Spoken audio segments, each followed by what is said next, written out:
Chapter 1. A Boy Made of Wood. Long ago in Italy there lived an old clockmaker named Geppetto. Tick-tock, tick-tock went all the clocks in his shop. When he worked, Geppetto felt happy, but when he rested, a sad feeling came over him. Oh, he would think, all my life and no child to call my own. One day Geppetto carved a puppet from wood in the shape of a boy. The arms and legs could move. He cut and sewed a nice outfit for the puppet, as if it were a real boy. "I will call you Pinocchio," said Geppetto. That night Geppetto lay the wooden puppet down onto the bed. From out of the window, a big star twinkled bright. Geppetto looked out the window to the twinkling star. "Bright star," said Geppetto, "if I could make one wish, it would be that I could have a real boy of my own." But of course, he knew that was not possible. That night the same big star swooshed right in Geppetto's room. It changed into a blue fairy. The blue fairy flew over to the bed. Little wood puppet," said the blue fairy, "in the morning you will be able to walk and talk like a real boy." She tapped the puppet one time with her wand. "And if you can prove that you are brave and true, someday you will be a real boy." Pinocchio's eyes opened. "One more thing," said the blue fairy. Suddenly, a cricket appeared. He was dressed mighty fine and could talk. "Meet the cricket," said the blue fairy. "He will stay with you to help you make wise choices." And with that, the blue fairy went swoosh and was gone, out of the window and back up into the night sky. When Geppetto woke up the next morning, he said, "I will go take my puppet out of bed." But the bed was empty. "Here I am, father," said Pinocchio from the other side of the room. Geppetto swung around. "What? You can talk?" "Yep, I am Pinocchio, your boy." "How can this be?" said Geppetto in shock. Then he said, "But who cares?" He rushed over and swept the wooden puppet into his arms. "Pinocchio, my son," he said in great happiness. Chapter 2. Off to School. One day Pinocchio said, "I want to go to school like the other boys." "Of course," said Geppetto, but he did not have the money to buy school books. Later that day, Geppetto came back home with school books. "Now you can go to school," he said. "But father," said Pinocchio, "where is your warm coat?" With a wave of his hand, Geppetto said, "No need to worry about that. What matters is that you will go to school tomorrow." He did not want Pinocchio to know that he had traded his warm coat to buy him the school books. The next morning, Pinocchio said goodbye to Geppetto. He skipped along the path to school, humming as he went. The cricket rode on his shoulder, happy too.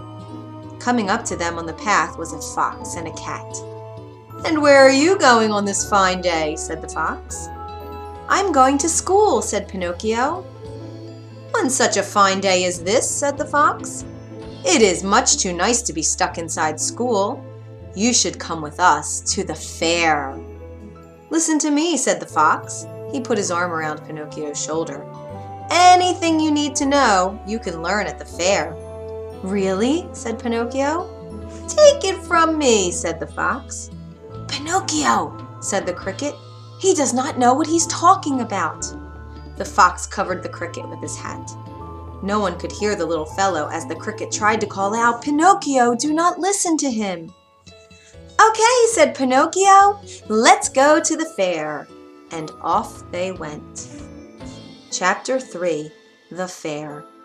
What a fair it was! By the gate was a man dressed in white. He called out, come in, right this way, get your tickets here." With a sad look, Pinocchio said to the fox and cat, "I do not have any tickets." A man was selling old things at a table near the gate. He called, "Hey you! Sell me those new school books of yours. That is how you can get some money for tickets." The fair was so bright and colorful and exciting that the next thing Pinocchio knew, he had sold his school books for tickets. "No, Pinocchio, stop!" called the cricket, who finally got out from under the fox's hat. But Pinocchio, the fox, and the cat did not hear him. They were already inside the fair. Chapter 4. The Man Who Ran the Fair. On stage was a puppet show. "I'm a puppet too," said Pinocchio. "I can dance like that." He jumped right onto the stage and started to dance with the other puppets. "Look at that new puppet," someone called. "It has no strings." "No strings," said another. "Amazing." Everyone laughed and laughed. They threw coins on the stage. The man who ran the fair saw coins fly onto the stage. Well now, he said, rubbing his chin, this puppet with no strings will make me rich. The next thing Pinocchio knew, he was picked up and thrown into a birdcage. In the next moment, the door was locked shut. Hey, get me out, called Pinocchio. But the person who had thrown him in just left the room. Only the cricket heard Pinocchio's calls. The cricket ran back and forth in and out of the birdcage, trying to find a way to free the lock, but he could not unlock it. I am stuck, cried Pinocchio. How did this happen to me? Chapter 5. The Nose Grows. All of a sudden, poof, there was the blue fairy. Please, said Pinocchio, can you help me? Tell me something first, said the blue fairy. How did you get inside that cage? Tell her what happened, said the cricket. Well, Pinocchio stopped. Could he really tell the blue fairy what had happened? What would she think of him? I was robbed, said Pinocchio. Is that right? Said the blue fairy with a frown. Pinocchio's nose began to grow. Yes, robbed, said Pinocchio. By 2 mean men. No, I mean 4. The nose grew more. They took my books, they made me come here, and they threw me into this cage. His nose grew longer and longer, until Pinocchio could see nothing in front of his face but one big giant nose. Why is my nose so big? Pinocchio cried out. Pinocchio, said the blue fairy in a stern voice, you must know what the truth really is. I guess so, said Pinocchio. I wanted to come to the fair. I came here with the fox and the cat. The nose grew shorter. I had to sell my books to get some tickets.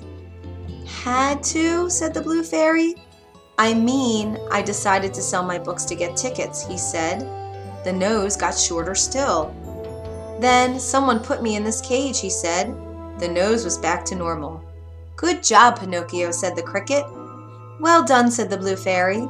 Now I will get you out of here. With a wave of her wand, Pinocchio was out of the cage. Here are your books. And Pinocchio was holding the same new school books in his hands again. Know this, said the blue fairy. You are on your own from now on. Make sure you do the right thing next time. And she was gone. Chapter 6. The Coachman. Pinocchio was back on the road to school.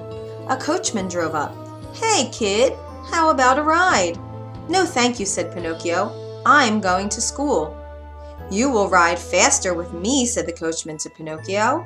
He said to himself, he will ride faster, all right, but not to where he thinks he is going.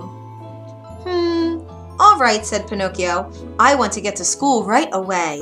When Pinocchio was inside the coach, the coachman said, Say, kid, why do you think boys like you go to school? To learn things, said Pinocchio, and to grow up, I guess. So we can do what we want. Well, said the coachman, what if I told you that you could do what you wanted right now? Right now? Yep. Think of it. Skip the books. Skip the school. Right now, how would you like to have all the candy you can eat? All the candy? Yep. Ice cream too, of every flavor. Ever want to smoke a cigar or play pool? All this and more at Pleasure Island. Pleasure Island? Best place in the world for boys like you. Don't listen to him, Pinocchio, shouted the cricket. Why, wait, said the coachman. I know just where Pleasure Island is. This is your lucky day, kid. So what do you say? Let's go there, said Pinocchio. I'm going to Pleasure Island. Ugh, said the cricket, waving his arms in the air. Good move, said the coachman, and he sped off. Chapter 7. Pleasure Island. After a while, the coach stopped. You got a boy with you in that coach? Said a dark stranger to the coachman. Yep. The coachman grabbed Pinocchio and threw him down on the ground. He's all yours. Now pay up. The coachman reached out for something. Was it money? From the dark stranger. And then he drove away. What could it all mean? But as Pinocchio looked around, he no longer cared, for everything the coachman had told him was true. Heaps of candy all about. Tubs of ice cream in every flavor. Boys like him could eat and play all day. None of them had to work or clean up. There were even cigars if you wanted, and pool tables to play. But after a few days, something was odd. Where did all the boys go? He asked the cricket. All I see now are donkeys, said Pinocchio. I must say, there used to be more boys around here, said the cricket. Just then, one of his ears popped into a donkey ear. Then his other ear popped into a donkey ear too. Oh, cried the cricket, what is happening to you, Pinocchio? I don't know, said Pinocchio. Pinocchio and the cricket saw a line of donkeys led by a dark stranger into a truck. Oh no, said the cricket. Now I get it. Boys get turned into donkeys here. Then the donkeys are sold. Pinocchio, we have to get you out of here, fast, while we still can. Let's go, said Pinocchio. His 2 feet had popped into 4. Run, quick, said the cricket. One good thing about Pinocchio's new 4 legs is he could run very fast. Quick, quick, they ran out of Pleasure Island. Soon they were at a dock by the ocean. Please, sir, Pinocchio called out to a man by the dock. I am looking for an old man named Geppetto. Do you know him? Sounds like you are getting a bad cold, said the man. Geppetto? That's the old man whose son left one morning and did not come back. He went out on a boat to look for him. No one has seen the poor fellow since. Oh no, this is all my fault, said Pinocchio.